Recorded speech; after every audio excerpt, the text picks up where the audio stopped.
चढ़ती है। तुलसी के ऊपर जो मंजरी होती है ना मोर ऊपर, वो शिव जी पर चढ़ती है। तो तुलसी नारायण की पत्नी है, तो वो नारायण के पास न रहेगी बेटा, किसी और के पास नहीं जाएंगी वो जी गुरु। इसलिए शालिग्राम जी पर चढ़ती है तुलसी, पत्नी है ना वो। राधे राधे गुरु जी। जी मैं ये बोल रही थी, बहुत से लोग ऐसा कहते हैं कि शंकर जी को घर में रख के उनकी पूजा नहीं की जाती है, तो ऐसा होता है क्या? नहीं, रखते हैं शंकर जी को, क्यों नहीं रखते। आंगन में शंकर जी की, तुलसी कोट में शंकर जी रखते हैं, मंदिर में भी रखते हैं, रखने वाले करते हैं पूजा। ये भ्रांति है और कुछ नहीं है। अच्छा, तो अपन घर में रख के पूजा कर सकते हैं? बिल्कुल रख सकते हैं। और एक बात और पूछनी थी, ये मूंगा और गोवेद अगर किसी की राशि में हो तो वो दोनों रतन एक साथ पहन सकता है या नहीं? राशि यदि अनुकूल कह रही है, यदि वो कहा जा रहा है कि आदेश है पहनने का, तो पहन लो। अच्छा, उसके परिणाम सही होंगे। यदि परिणाम आपको नहीं आदेश है पहनने का और पहन रहे हैं, तो परिणाम गलत हो जाएंगे। अच्छा, ठीक है, थैंक यू गुरुजी। खुश रहिए। राधे राधे गुरुजी। सभी लोग मेरा सवाल ये है कि जो तुलसी की मंजरी होती है तो बोलते भार हो जाता है, उसको तोड़ लिया जाता है, तो उसको तोड़ते हैं कि नहीं तोड़ते? तोड़ते हैं ना, शिव जी पर चढ़ाते हैं मंजरी। तो सब लोग कहते हैं ना कि उतार के रख लीजिए, पर कई लोग बोलते पंडित लोग के दोष लगता है, नहीं कोई दोष नहीं लगता। शंकर जी पर मंजरी ही चढ़ती है, तो उसको उतार कर रख सकते हैं मतलब। बिल्कुल जी राधे राधे राधे गुरुजी। जी।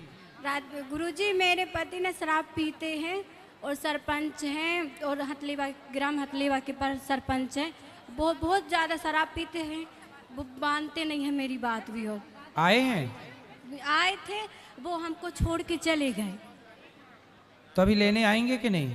वो बोल रहे थे कि नहीं आएंगे। तो कहाँ यहीं छोड़ के चले गए कथा में? जी राधे जी, वो गुरुजी वो ना, हम बोल रहे थे कि चलो गुरुजी के सामने चलो, तो वो बोल रहे थे कि नहीं हम जा रहे हैं, हम तुमको छोड़ के जा रहे हैं।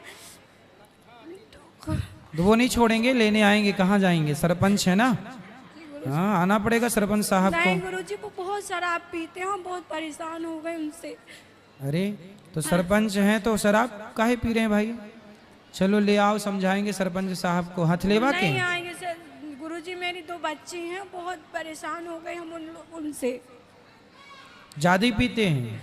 जी गुरुजी, अगर पैसे रहते तो वो डेली पीते हैं।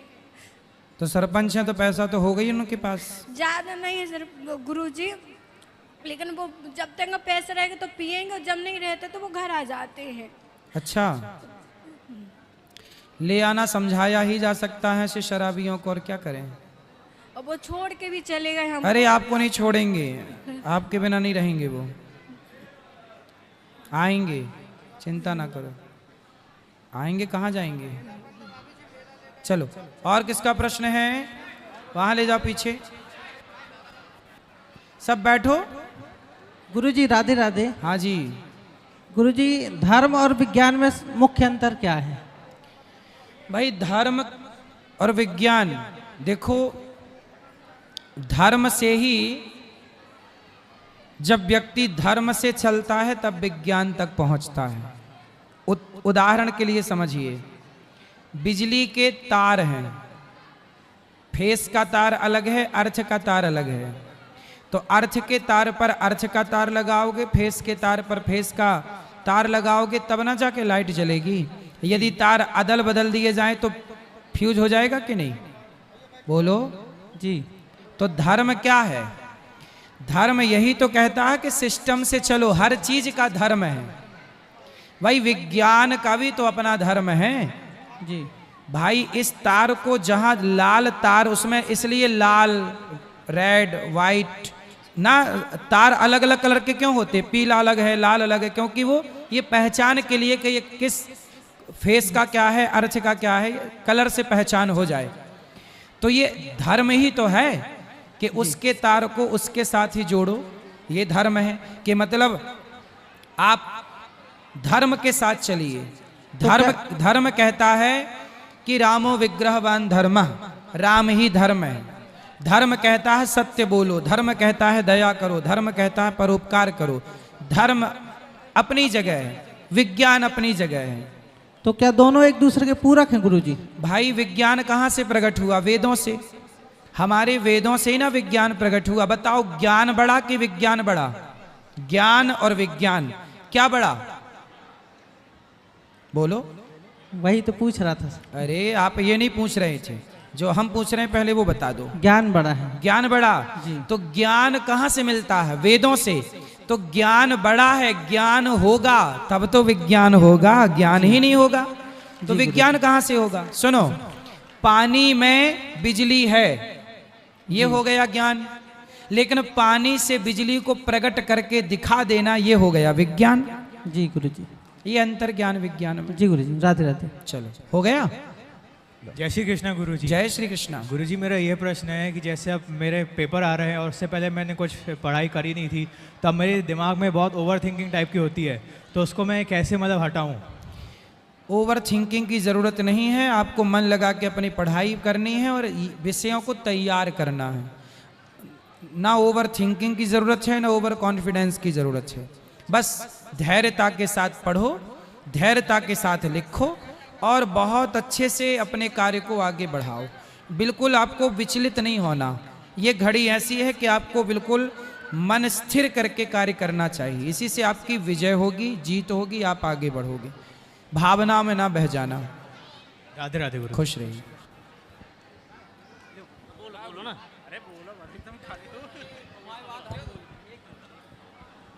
गुरुजी राधे राधे। जी। गुरुजी बोलो बोलो जल्दी। गुरुजी, आपने इस क्षेत्र में धर्म का ध्वजा लहराया और जो लोग यहाँ से रौंझा गांव से निकलते हैं, इस भूमि को, पावन भूमि को नमन करते हैं और हर साल इसी तरह की कथा होती रहे, आशा करते हैं और इस पूरे क्षेत्र में आपका आशीर्वाद बना रहे। आप बहुत बहुत धन्यवाद आपके लिए कि इस क्षेत्र में धर्म की ध्वजा आपने लहराई। लोग तो अपना सोचते हैं, अपना बनाते हैं, लेकिन आपने बेचारी असहाय माताओं को भोजन और दवाई सारी चीज़ की व्यवस्था की है। आपके लिए बहुत बहुत धन्यवाद गुरुजी। पूरे क्षेत्रवासी की ओर से आपके लिए बहुत बहुत आभार एवं धन्यवाद। खुश रहिए। आप कोई बात करनी है? चलो। बोले भारत माता की जय, सांचे दरबार की जय। मैं आज जो कहना जा रहा हूं, यहाँ पर शायद कभी किसी ने ना कहा होगा, ना सुना होगा, और हर यहाँ जो जनता जनार्दन बैठे हैं, हर सवाल का जवाब मेरी बात ही सुन के मिल जाएगा। तो मैं यहीं का हूँ, देवरी पीपल का, तहसील मझौली, जिला जबलपुर। जी। तो आपका छोटा भाई हूँ। तो अनुद्र जी, बड़े भाई को मेरा जय सिया राम, राम राम।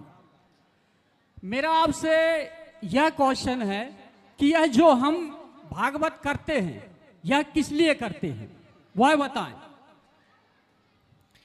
भागवत चारों पुरुषार्थों को देती है, धर्म, अर्थ, काम, मोक्ष।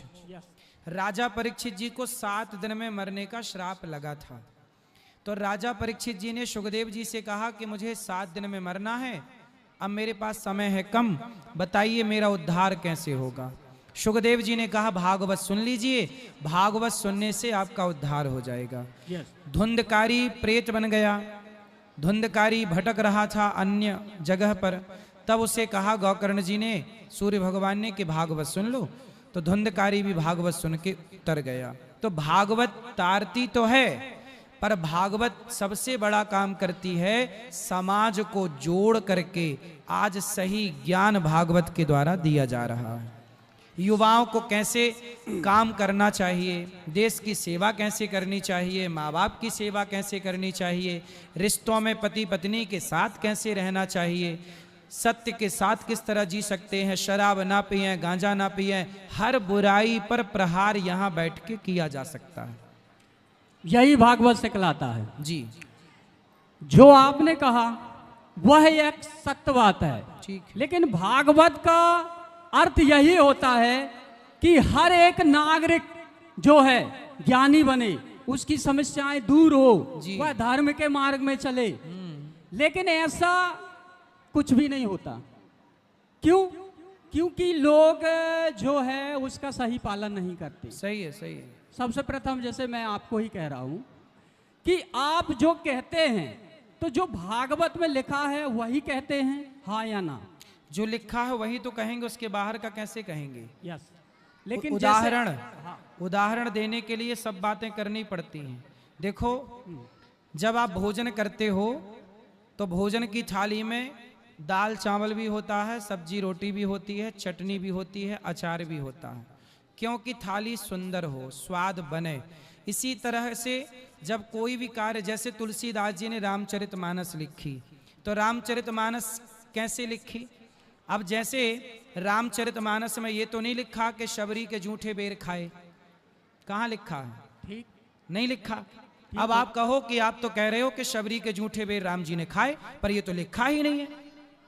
भाई, ये रामचरितमानस में नहीं लिखा, वाल्मीकि रामायण में नहीं लिखा, पर अन्य रामायणों में लिखा है। तो भागवत जब आप सुनते हैं तो केवल भागवत नहीं सुनते, 18 पुराणों का रहस्य सुनते हैं। सर्व वेद इतिहासानाम सारम सारम समुद्र। वह सत्य है, 18 वेदों का ज्ञान सुनते हैं। 18 वेद नहीं, 18 पुराण। 18 पुराणों का ज्ञान, वेद तो 4 हैं, उसका जो है लिखा हुआ है आप बांट दिए, सभी ने सुन लिया, ठीक है, लेकिन उसका पालन करना बहुत अनिवार्य होता है। जिससे आप जितना ये नहीं चाहते कि जैसे अगर मैं बता रहा हूं तो कोई भी प्रश्न ना करे। यहाँ पर जितने लोग हैं अभी देख ही रहे हैं, आप भी देख रहे, मेरा सवाल है, मेरा सवाल है, तो इसमें यह प्रतीत नहीं होता कि हमारे यहाँ के जो लोग हैं बोल तो दिए यहाँ आके, लेकिन उसका पालन कितना करते हैं? अगर वह ग्रंथ स्वयं पढ़ेंगे या रामायण तो ये सवाल जवाब पैदा नहीं होंगे। ये देखो बेटा, हाँ। सवाल जवाब अलग विषय, आप विषय को नहीं समझे पूरा। देखो, कथा जो होती है ना जी, कथा के बाद भी बहुत सारी जिज्ञासाएं होती हैं। धर्म की जिज्ञासा, राजा परीक्षित ने जिज्ञासा ही तो की, काक भुसुंड जी से गरुण जी ने जिज्ञासा ही तो की। बिना जिज्ञासा के थोड़ी कथा प्रकट होती है, इसलिए जिज्ञासा जरूरी है और जिज्ञासा होना चाहिए। जिज्ञासु भक्त अच्छे होते हैं। इसलिए मेरा यहाँ जो भाव है, देखो ये सब सही रास्ते पर चल रहे हैं और सही रास्ते पर चलने की प्रेरणा भी मिल रही है, और जिज्ञासा फिर भी किसी की है तो मैं यदि उत्तर दे करके संतुष्ट कर सकता हूं तो मैं ये सेवा कर रहा हूं, जितना बन पड़ेगा। उसमें क्या है, आपके द्वारा जो बताया जाता है ना वह यथार्थ सत्य नहीं होता है। तो आप सत्य बताओ। सत्य में हर एक सवाल का जो अगर इन लोग कोई भी पूछे मेरे से, हाँ। वह मैं सत्य बताऊंगा। ठीक है। सर्व से प्रथम यह है कि हर मनुष्य को सबसे पहले शिक्षा ग्रहण करना चाहिए, इसलिए पारिवारिक से। इसके लिए तो स्कूल बना रहे हैं कि शिक्षा तो सबको मिले। जैसे आपने कहा स्कूल बना रहे जी, उससे कहीं ज्यादा अनिवार्य जो यहाँ पर स्कूल हैं, अगर वह टीचर या शिक्षक ज्यादा अच्छी बच्चों को शिक्षा देना तो वो ज्यादा महान कार्य रहेगा। स्कूल बन रहा वो भी एक महान कार्य है। फिर इसलिए तो जो स्कूल बने हैं वहाँ अच्छे शिक्षक वही रख सकते हैं ना जिनका वो स्कूल है। 3-4 दिन पहले उस पे हम और आप इंटरफियर नहीं कर सकते ना। नहीं तो आप यहाँ तक पहुँच गए हैं। एक मुख्य यहाँ के प्रश्न क्या है, समय न खराब करो, सबको बात प्रश्न करनी है। यही है कि हिंदू जो समाज है, हिंदू जो धर्म है, हाँ। उसके लिए आप एक सही बात बताया करो, देश के हित में कोई काम बताया करो। अच्छा, हमको आपकी कोई ऐसी बात मजबूत नहीं लगती कि जो आप सही बता रहे हैं। अच्छा, यस। मतलब सब गलत बता रहे हैं हम? मेरे को गलत का नहीं मैं कह रहा हूँ, मैं कहता हूँ कि लव जिहाद में ना फंसो, तो मैं ये गलत बोल रहा हूँ? नहीं, वो गलत नहीं है, लव जिहाद में नहीं फंसना चाहिए। आपका नाम क्या है? मेरा धनंजय सिंह।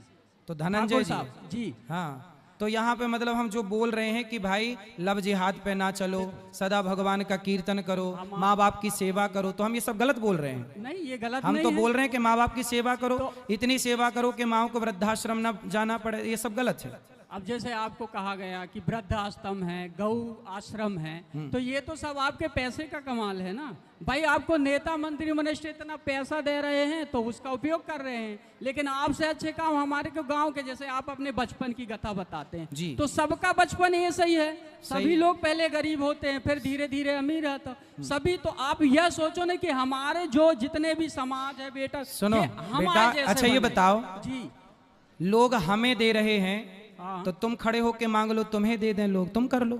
हम तो ये चाहते हैं कि अगर आपका ऐसा अधूरा है, भी, अगर छोटा भी, अगर हमको सबको अगर यदि कोई भी तुम्हें पद देते मिलेगा, हैं तो तुम भी मांग लो, इसमें तो बुराई क्या है? हम ऐसी सेवा कर देंगे ना कि देश के हित तो में देखो काम एक हो बात जाएगा। बताओ, जी। यदि आप सेवा करोगे हाँ। तो मैं आपका हाथ तो नहीं पकड़ूंगा। जी। मैं कर रहा हूं सेवा, अच्छा आप सेवा करोगे यस। तो मैं आपका हाथ तो नहीं पकड़ूंगा। आप भी सेवा करो, हम भी सेवा करें, नहीं। ये भी सेवा करें। जब सब लोग सेवा करेंगे तब हमारा भारत समृद्धवान होगा। माइक इसीलिए हमने पकड़ा है कि इस माइक के माध्यम से आपको बता सकें कि हिंदू धर्म को आगे कैसे बढ़ाओ। वह हिंदू सही- धर्म सही बेटा, बताया करो आप। हिंदू धर्म सदा से आगे है। 700 आगे साल है, आगे 700 रहेगा, साल लेकिन तक फिर भी गुलाम पे था। जो कथावाचकों के द्वारा जो बताया जाता है वह सिर्फ अपनी तारीफ भर करते हैं। जो धर्म ग्रंथ में लिखा है उसकी तारीफ नहीं, भगवान की बेटा, तारीफ नहीं। जैसे मैं कहता हूं, आज सुनो, सबसे लास्ट में क्या बोलते हैं, धर्म की जय हो। धर्म की जय नहीं होती, किसकी? अधर्म का नाश हो। मैं बता रहा हूँ ना, ठीक है। अधर्म का नाश हो। ज्यादा अधर्म पड़ा है। प्राणियों में क्या हो, सद्भावना हो। प्राणियों, अगर मैं भी प्राणी हो तो आप भी प्राणी हो, सब एक ही है। ठीक है। भगवान नहीं भाई, शिक्षा आपने ली, आप वहां तक तो पहुंचे, धर्म तो की उसका जय लाभ हो, होता है। पहले ये हाँ, बताओ, धर्म की जय हो ये बोलना चाहिए कि नहीं बोलना चाहिए? बोलना चाहिए, यथार्थ सत्य है। फिर क्या लेकिन दिक्कत है? आपके आरती के बाद तो धर्म की जय और ये सब बोलते नहीं। कथा एक सब- रामायण जो हमारे धर होती है वो सब अखंड बोलते हैं होती बेटा, है। तुम्हारे कान नहीं अखंड सुन होती पाते है। तो हम नहीं, क्या नहीं, करें? कान अखंड होती है रामायण, लेकिन भागवत के बीच में फिर तारीफ शुरू हो जाती है। चलो, तो वह ये तुम्हारे समझ के धर्म परे है। विरुद्ध अभी अभी तुम्हारी समझ में नहीं आएगा ये सब चीजें। तुम्हें केवल, जैसे इंसान अच्छे काम नहीं देखता बेटा, केवल बुरे काम देखता है। आदमी ये नहीं देखता कि एक लड़का भीख मांग मांग के सेवा कर रहा है, उस काम को आपको अच्छा नहीं लग रहा है। आपको ये पैसा कमाना होता ना बेटा, तो मैं यहाँ स्कूल ना बनाता, मेरा तो पेट वहीं भर रहा सब जगह से। मैं थोड़ी भूखा मर रहा हूँ। मैं तो यहाँ पे जब भीख मांगता था तब भी मेरा पेट भर रहा था। मैं यहाँ गांव में आया और गांव में आके स्कूल बनाया। मैंने किसी से चंदा भी नहीं मांगा। बताओ, मांगा? किसी के घर में मैंने भेजी रसीद कि भैया दान करो? किसी के घर में रसीद नहीं भेजी, किसी से चंदा नहीं मांगा। यदि मैं भीख मांग मांग के स्कूल बना के निःशुल्क बच्चों को पढ़ाना चाहता हूँ तो इसमें दिक्कत देखो फिर भी ये है, इनको दिक्कत है। इनको दिक्कत इस बात की है कि ये सब क्यों कर रहे हो। मतलब देख लो कि संसार में अच्छा करने वाले को भी बुराई मिलती ही मिलती है। ये इसका जीता जागता उदाहरण है। आप सिर काट के रख दीजिए समाज के लिए, ये वो लोग हैं कि आपकी खोपड़ी में दाल पका के खा लेंगे, हैं, फिर भी गाली देंगे। ये वो समाज के लोग हैं जहां अच्छाई कितनी भी कर लो पर मिलनी क्या है, सिर्फ बुराई। ऐसे लोग ही समाज में कुछ अच्छा करने चलो तो उसका मनोबल बढ़ाने की बजाय पांव पकड़कर खींचते हैं। माता सीता के साथ भी यही हुआ। माता सीता पर भी समाज में ऐसे लोगों ने लांछन लगा के खड़ा कर दिया। कोई भी काम करिएगा ऐसे लोग हर जगह मिलेंगे आपको, हर जगह, और हर जगह मिलते ही मिलते हैं। कुछ करना धरना नहीं है, बस कर धर कोई रहा है तो वहां जाके हीरो बनना है, हीरो बनना है। अच्छा काम करो बेटा, अच्छा काम करो, कोई मना नहीं करता है ना। कोई नहीं कह, आपका हाथ पकड़ने कौन जा रहा है कि आप अच्छा काम ना करो। अच्छा काम करना अलग है, अच्छे काम की बातें करना अलग है। बातें कोई भी कर सकता है, इसमें क्या है, कर लो बातें। आपने बात कर ली, घंटे भर हमने सुन ली, कर लो अच्छे काम। आज गौरी गोपाल आश्रम में सोचिए 290 वृद्ध माँ, इन्होंने कहा कि लोग पैसा देते हैं तो आप करते हैं। बात सही है भाई, लोग पैसा देते हैं तो मैं वो पैसा खा भी तो सकता था। मैं उस पैसे का अपना ऐशो आराम में भी तो लगा सकता था। आज देख लो मेरा गांव और मेरा घर, आज भी आप लोग मेरे घर को देखो, आज के 15 साल पहले जैसा घर था आज भी वैसे ही घर है, आज भी वैसी घर है मेरा। ये जाके देख लो। मैंने अपने लिए कोई महल नहीं बनाया कि मैंने अपने लिए कोई महल बनाया हो। इस गांव में मैं आज भी उसी घर में रहता हूं जिस घर में मैं बचपन से खेला खाया। आप सब जानते हैं, घर देख लेना, छोटा सा घर है। मैं आज भी महल नहीं बना रहा हूं, मैं अपना घर नहीं बना रहा हूं। सोचिए इस गांव में मेरा घर कहां है, इतना सा घर है। क्या चाहते हो कि वो भी ना रहे? ये वही लोग हैं जो ये चाहते हैं कि नहीं वो भी ना रहे।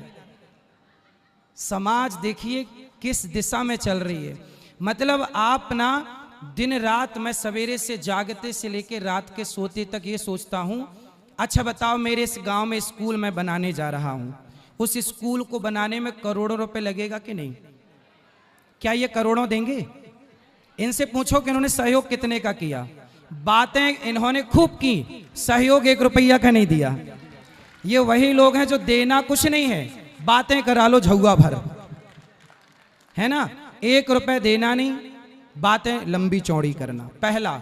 दूसरा, आज यहां पर स्कूल बनेगा तो अभी मेरी पौड़ा की एक बहन ने क्या बोला कि इस क्षेत्र में स्कूल नहीं है, हैं महंगे स्कूल हैं, यहां बच्चे पढ़ेंगे। कैसा पढ़ेंगे? शिक्षा बस नहीं, संस्कार भी पाएंगे। मैंने केवल शिक्षा नहीं पाई, संस्कार पाया है। लेकिन इन लोगों को इस स्कूल से भी दिक्कत है। स्कूल क्यों बना रहे हो? ये कह रहे हैं जो स्कूल है उन्हीं को। अरे भाई, हम दूसरे स्कूल में घुस के थोड़ी अपनी चला सकते हैं। हम थोड़ी कह सकते हैं कि आप इस टीचर को मत रखो, इसको रखो। इतनी तो अक्ल होनी चाहिए इनको। लेकिन अब समझाए कौन? केवल माइक मिला, बस चालू हो गए, अपना ज्ञान बघारने लग गए। करना धरना कुछ नहीं है, बातें करा लो झुआ भर। चलो गुरुजी, राधे राधे। बोलो। मैं दर्शनी से हूँ। हैं? दर्शनी से आया हूँ मैं। दर्शनी से आप बताओ। तो बाखूब मुझे जानते हैं गुरुजी। जी रचना मेमोरियल में था मैं। जी गुरुजी, जैसे भैया ने बोला अभी, तो मैं अभी 23 तारीख को वृंदावन गया था जी, रात को 11 बजे जी। इसके बाद हजारों लोगों की लाइन थी वहाँ पे भोजन के लिए, गौरी गोपाल में 1000 लोग। देखो ये, देखो इनको सुनाओ। अब देखो ये सुनने, ये देखो अब ये सुनने के लिए भागने लग गए। ये नहीं सुनेंगे, आपने ये नहीं सुनेंगे।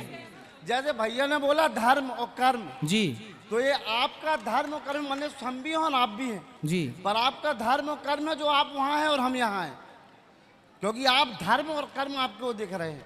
नहीं तो आज के समय में हम भी किसी माँ के बेटे हैं, हमारी भी माँ है जी। आज के समय में 1 रुपए की एक गोली लाना मुश्किल पड़ता है लड़कों। जी जी और आपने तो हजारों माँ को वहाँ पे क्या व्यवस्था दे के रखी है, मैंने देखा है जी। वो भी 11 बजे रात में। सेवादार आपके मना भी की माँ सो रही हैं, फिर भी मैं जबरदस्ती बोल के कि महाराज जी के गाँव से आया हूँ दर्शनी से, मेरे को 2 मिनट माँ से मिलना। सोचिए, रात के 2 बजे कोई आता है ना गौरी गोपाल, उससे भरपेट भोजन मिलता है गौरी गोपाल में।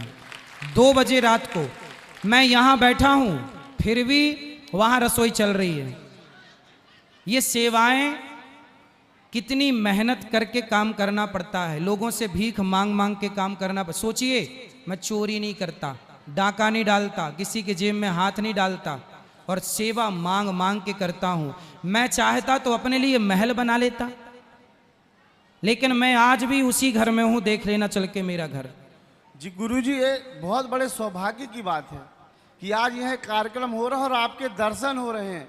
नहीं तो मैंने देखा है कि एक पल का भी समय आपका वहां ना रहना जी कितना दिक्कत का है, मैं ये समझ रहा हूँ। बिल्कुल। मैंने देखा है गुरुजी, लोग जो बतला रहे हैं, जो देख रहे हैं, ये सब वो एक अलग विषय है, लेकिन जो कर रहा है ये मैनेजमेंट बहुत बड़ा विषय है गुरु।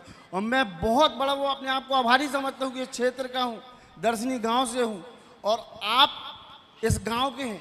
मेरे लिए बहुत सौभाग्य की बात है गुरुजी, बहुत सौभाग्य की बात है, क्योंकि मैंने देखा है रात में वृद्ध माँ को देखा है कि वो किस तरह रह रही हैं। वहाँ सेवादार लोग डिस्टर्ब नहीं करने देते भैया, कि वहाँ माँ सो रही है तो कोई जाके देख ले कि माँ सो रही है वहाँ पे। क्यों? कि वो माँ सो रही है। रात में 12 बजे 1000 लोग वहाँ पे लगे हुए हैं खाना के लिए। आदमी तो अपने घर में एक माँ को 2 रोटी नहीं दे पाता, और वहाँ 1000 लोग रात में 11 बजे। मैंने देखा 23 फरवरी को रात में 11 बजे जी। तो मैं तो बहुत बहुत प्रसन्न हुआ गुरुजी, और सदा कृपा बनी रहे। इसलिए कहता हूँ वृंदावन आओ, वहाँ की सेवाओं को देखो और देख करके फिर बोलो। बोलने के पहले कोई भी कुछ देखो। और हम देखो ऐसे हैं, हमारा निश्चल स्वभाव। और देखिए, हम सबको माइक देते हैं, चाहे आप माइक लेके हमें गाली दे दो, चाहे हमारे बारे में कुछ उल्टा सीधा कह दो। हम देखो, कपट होता तो हम आपसे पहले पूछ लेते ना कि आप क्या पूछना चाहते हो। अब ये कुछ भी बोल रहे हैं, माइक सबको मिल रहा है। मैं तो ऐसी निश्चलता होने पर भी यदि उंगली समाज उठाती है, तो फिर इससे अधिक निश्चलता और कैसे की जाए, आप बताओ। मुझे तो गुरुजी तक, मैं तो बाहर चला गया था अभी जी, पर ये सुन के मेरे को थोड़ा तकलीफ हुई, तब मैं वहां से वापस आया हूँ, क्योंकि मैंने देखा है गुरुजी। जी राधे राधे गुरु। राधे राधे। गुरुजी आपके चरणों में कोटि कोटि प्रणाम। जी जी। महाराज जी, अभी ऐसा सौभाग्य तो नहीं आ पाया है कि वृंदावन आके आपके वहाँ दर्शन कर सकूं जी, लेकिन सर टीवी चैनलों के माध्यम से महाराज जी सब जानकारी मिलती है और देखते हैं किस तरह से माओं की सेवा हो रही है और गौ सेवा किस तरह से हो रही महाराज जी। उसके लिए जी। तो हम लोग बहुत आभारी हैं गुरुजी, और तो कुछ कर नहीं सकते चरण वंदन के अलावा। जी जी। महाराज जी छोटा सा शासकीय सेवक हूँ और हमारे एसडीएम साहब भी आए हैं, वहाँ आपके इंतजार में हैं दर्शन पाने के। अभी मिलूंगा। तो मेरा छोटा सा निवेदन है महाराज जी कि हम लोग एक संगठन चलाते हैं महाराज जी रक्तदान का जी। संपूर्ण मध्य प्रदेश से पूरे भारत देश में सारे जितने भी स्वयंसेवी हैं भारत देश के सब जुड़े हुए हैं और रात दिन 24 घंटे हम लोग भी ये सेवा करते हैं निःशुल्क। जी महाराज जी बहुत कष्ट होता है कि ग्रामीण क्षेत्रों के लोग जहाँ महिलाएं जो कि विशेषतः गर्भवती होती हैं और उनके जो पुरुष जो मजदूर वर्ग के होते हैं वो अपनी महिलाओं को महाराज जी ब्लड नहीं देना चाहते। 2 ग्राम 3 ग्राम ब्लड की महिलाएं होती हैं जिनको हम लोग रात में 24 घंटे में कभी भी एडमिट करते हैं जी। और बहुत समस्या जाती है महाराज जी। जी। तो निवेदन तो यही था महाराज जी कि आप जैसे अगर आदरणीय पुरुष अगर थोड़ा सा लोगों में थोड़ा सी जागरूकता लाएंगे कि रक्तदान जो है बहुत आवश्यक है। और जैसा कि अभी अपने देश की परिस्थितियां महाराज जी चल रही हैं, युद्ध की जो संभावनाएं हैं, तो हमारे सारे संगठन जो सीमा क्षेत्र हैं वहाँ के सब एक्टिव हैं और अपना सभी लोगों को धीरे धीरे एकत्र करके जागरूक कर रहे हैं कि रक्तदान के लिए सब तैयार रहें। रक्तदान तो जरूर करना चाहिए महाराज थोड़ा जी ही सही। सैकड़ों हजारों और लाखों की संख्या में आपके महाराज जी दर्शनार्थी होते हैं जी। अगर आपके श्रीमुख से कभी थोड़ा सा भी लोगों को ऐसा बोल दिया जाए कि वो स्वेच्छा से अपना रक्तदान के लिए आगे बढ़े महाराज जी तो बहुत कृपा होगी महाराज जी। बस सभी लोगों के लिए निवेदन कर रहा हूँ महाराज जी। बिल्कुल जरूर मैं बोलूँगा इस बात को और जरूर लोग करेंगे रक्तदान। चलो अब हमारे भैया लोग आए हैं बड़ी दूर दूर से, सबसे मिल लेते हैं, कल फिर करेंगे प्रश्नोत्तरी। ठीक है, आज के लिए इतना ही।